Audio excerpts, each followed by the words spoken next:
3万两就3万2了，倒也服。算你厉害，这3个小玩意儿。大手笔啊！这个真是大手笔啊！将这几件宝物让给在下，希望你不要像刚刚那样认怂。怎么回事Hula semuanya, bagaimana nih kabar kalian? Semoga kalian dalam keadaan baik-baik saja, sehat selalu, serta dilancarkan rezekinya ya guys. Amin. Pada kesempatan kali ini kita akanlah melanjutkan Tonghua dari Fearless Battle Spirit. Tepatnya untuk episode terbaru ya.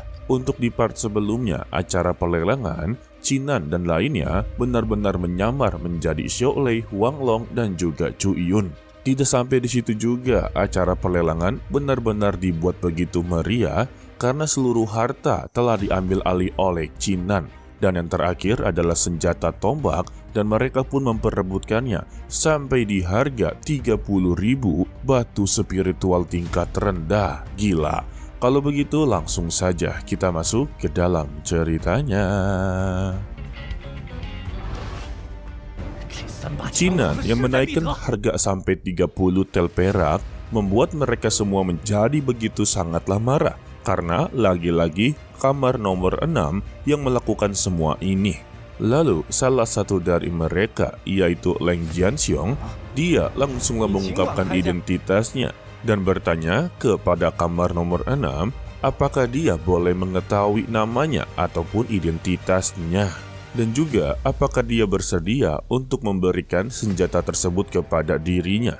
Tetapi Qinan langsunglah mengetahui kalau Leng Jianxiong ini adalah salah satu pria yang berbaju emas dan sebelumnya mencoba menawarkan beberapa harta kepada Qinan. Dan dia mengaku kalau di rumahnya ini memiliki harta yang begitu sangatlah banyak. Lantas ya Qinan pun mempunyai sebuah ide untuklah menguras semua hartanya. Tetapi di sini dia berpura-pura tidak mengenalnya. Lantas Qinan pun mencoba memprovokasinya yang membuat Jianxiong langsunglah menawar 40.000 tel. Mendengar itu ya Qinan pun langsung tertawa. Jika dia berani 40.000 tel, maka dia juga akanlah memberikan harga sebesar 50.000 tel. Begitu juga dengan Jianxiong tidak terima, dia menaikkan harga sampai 60.000 tel. Begitu juga dengan Qinan sampai 70.000 tel. Lagi dan lagi Qinan memprovokasinya. Jika dia mampu untuklah mendapatkan senjata ini dan menawar sampai 100.000 tel, maka dia akan menganggap Jianxiong adalah orang yang paling terkaya di pelelangan ini. Lantas ya karena dia disanjung-sanjung seperti ini, membuat Jianxiong salah langkah. Dia pun langsunglah menawar 100.000 tel dan pada akhirnya juga Qinan langsunglah mengalah. Namun ya untuk mendapati senjata ini dengan harga 100.000 tel itu sangatlah tidak worth it, sangatlah pemborosan. Setelahnya Jianxiong barulah menyadari kalau dia benar-benar tertipu dari semua ini. Dan pada akhirnya untuk senjata tersebut menjadi milik dari Jianxiong. 不如直接喊10万呢？拍到的家人们也先不要着急。算你厉害，这3个小玩意儿。 Lalu untuk harta selanjutnya yaitu 6 pedang suci. Untuk sang juru bicara memberitahu kalau 6 senjata ini termasuk dalam kekuatan roh yang sama.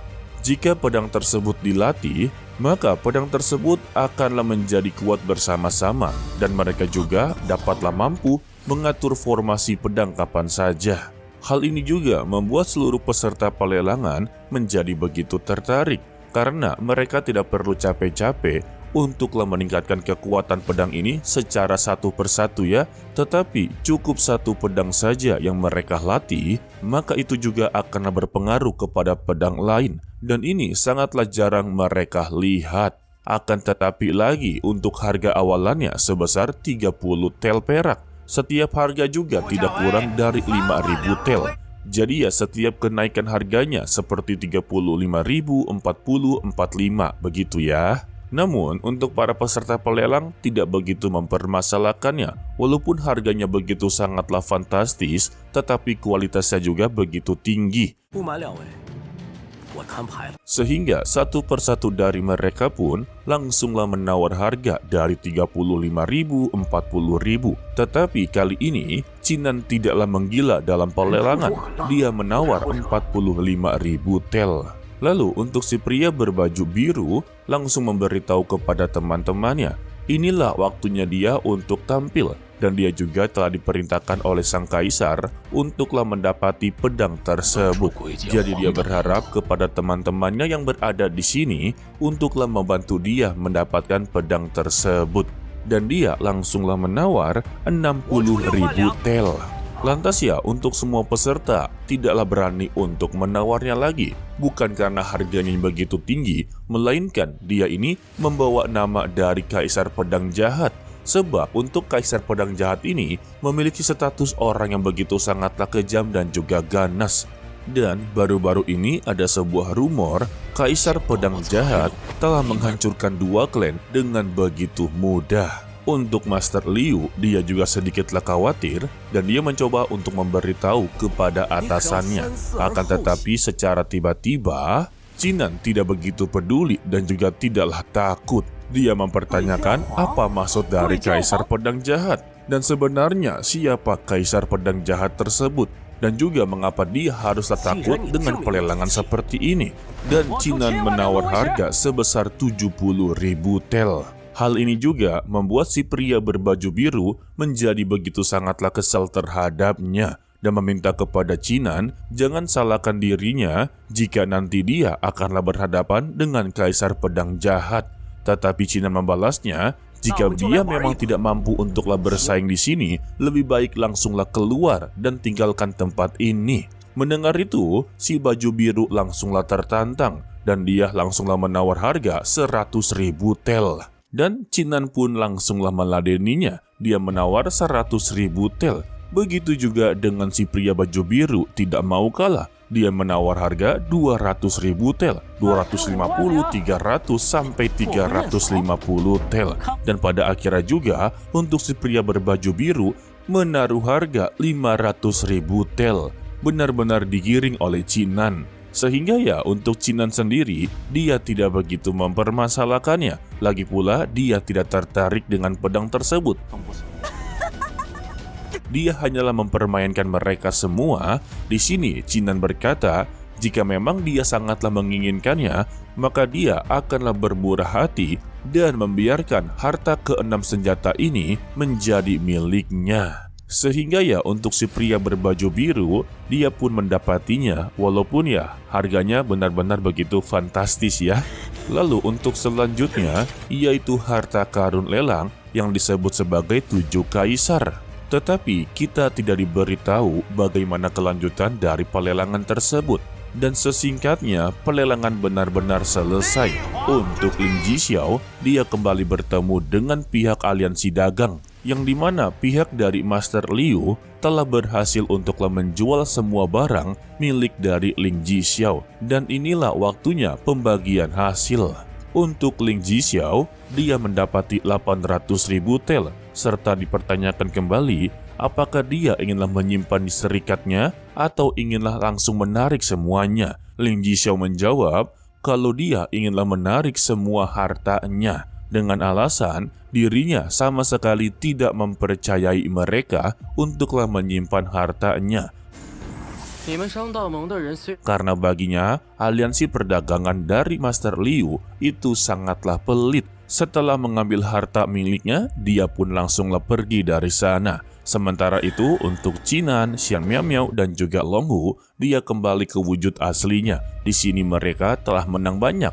Ternyata alasan dibalik Qinan mencoba menggiring mereka dalam permainannya dengan menaruh harga begitu tinggi sebab mereka telah menaruh beberapa harta untuklah dilelangkan. Maka dari itulah di awal-awal pelelangan Qinan berani sekali untuklah menaruh harga begitu tinggi dan mendapatkan kelima hartanya dengan begitu mudah. Sedangkan ya untuk harta ke-6 serta harta ke-7 itu adalah milik dari Qinan dan juga milik dari Ling Jixiao. Ya intinya Qinan benar-benar begitu pintar, dia mendapati uang tambahan untuklah membayar semua harga di pelelangan yang dia ikuti. Bahkan untuk hasil dari barang yang dia jual itu melebihi dari yang dia keluarkan guys. Pemasukannya lebih tinggi daripada pengeluaran, begitu ya.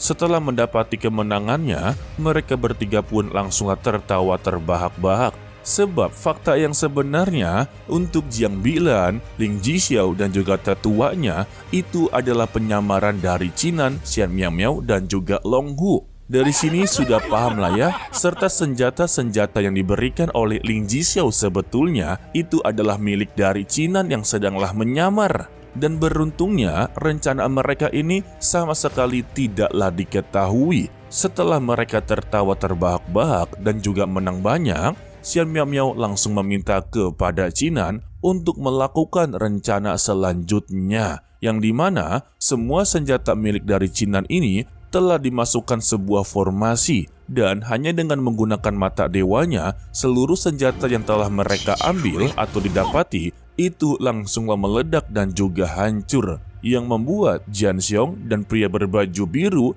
yang telah mengeluarkan harga begitu banyak merasa tertipu oleh aliansi perdagangan, dan mereka pun langsunglah datang ke gerbang aliansi perdagangan dan meminta untuklah pertanggungjawaban guys. Lantas untuk si juru bicara atau Master Sang, dia akanlah menjanjikan mereka akanlah diberikan sebuah kompensasi, tetapi tidak untuk hari ini. Jadi mereka harus bisa sesabar mungkin. Mendengar itu ya, pihak mereka sama sekali tidaklah terima. Enak sekali mereka ngomong kompensasi, tetapi tidaklah dibayar sekarang juga. Sedangkan untuk Master Liu, dia merasa begitu tertipu oleh sosok tersebut, tetapi dia tidak mengetahui kalau itu semua berasal dari Xian Miao, Qinan, dan juga Long Hu. Hanya saja dia berteriak, jika dia menemukan pelakunya, maka dia akanlah menghabisi nyawanya. Dan kita bersambung untuklah dilanjutkan part berikutnya, yaitu hari Selasa minggu depan. Ya, untuk episode kali ini semuanya benar-benar terjawab untuklah dari episode 78, 79, dan 80 ya. Ya, pada awalnya kita mengira untuk Ling Jixiao, Jiang Bilan, dan juga tetua di sana itu adalah orang aslinya guys. Tetapi yang nyatanya itu adalah Qinan yang sedanglah menyamar. Tetapi ya jika dipikir-pikir, untuk Ling Jixiao kultivasinya kan sudah hancur ya. Tidak mungkin dia keluar di dalam dunia kultivasi. Karena ya untuk peran dia sudah benar-benar berakhir. Baru ingat Mimin guys. Intinya episode kali ini benar-benar plot twist. Mereka menang banyak, aliansi perdagangan mengalami kerugian begitu sangatlah banyak. Terutama untuk reputasi mereka benar-benar hancur dibuat oleh Qinan. Gila, keren dah. Oke lah, sepertinya cukup sampai di sini saja dulu untuklah video kali ini. Mimin ucapkan terima kasih kepada kalian yang telah menonton sampai akhir. Pesan dari Mimin, tetaplah menjadi orang yang baik walaupun itu sangatlah sulit. To be continue, sampai jumpa di video berikutnya. Bye-bye.